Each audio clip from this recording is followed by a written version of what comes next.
Okay, so today I brought with me some education tools that are very necessary for today's topic, which are two gloves. Let's put them in, a sponge, and some soap. So I guess you know what we're going to talk about today, huh? Brainwashing. Oh my god, is brainwashing real? Brainwashing is also known as mind control, thought control, and menticide. Menticide means like menti means mental state, and side means feeling. How does brainwashing happen? For this, we're going to need our educational tools. So for successful brainwashing, you're going to need the gloves to protect yourself from your own lies and manipulation. You're going to need a brain or multiple brains to wash.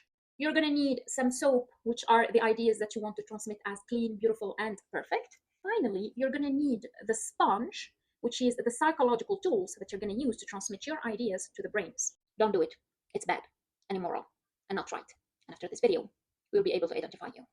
There are two types of psychological manipulation techniques in brainwashing: indoctrination and coercion. Indoctrination happens when the manipulator creates a certain thinking pattern and puts a lot of reasons to push the person to act in a certain way to get a specific wanted result from them.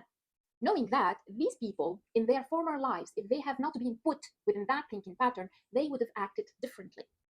Coercion, on the other side, is darker because it focuses on using negative power such as threats, force, pressure, and punishment to force the person to change their thoughts and their behavior according to what the manipulator wants. To summarize, both of these manipulative techniques focus on some kind of environmental cues, your mental state. They use some kind of linguistic terminology, and they try to play on your emotions to push you into acting in a certain behavior that will serve only the interests of the manipulator. Brainwashing practices like they're almost everywhere: relationships, social media, politics.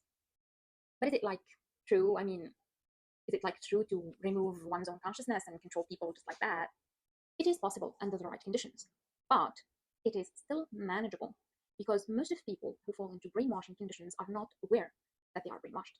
But transforming that unconsciousness to a conscious state, when we can rethink our behavior from that kind of point of view, can help us avoid brainwashing. I mean, manipulation, it's the same thing somehow. Let's finish today's lesson with a positive note. Let's start thinking from now on about brainwashing as us cleaning our heads from all the shit we listen to in social media, owning our own consciousness, our own thinking system, developing our own unique personality, and maintaining our morality in our everyday behavior by learning every day new things about the impact of psychological manipulation on brain health, but also on our common good as a society. The more you know, the less you're manipulable. It's some sort of psychological immunity that you develop every day by acquiring new knowledge to avoid the massive misinformation everywhere.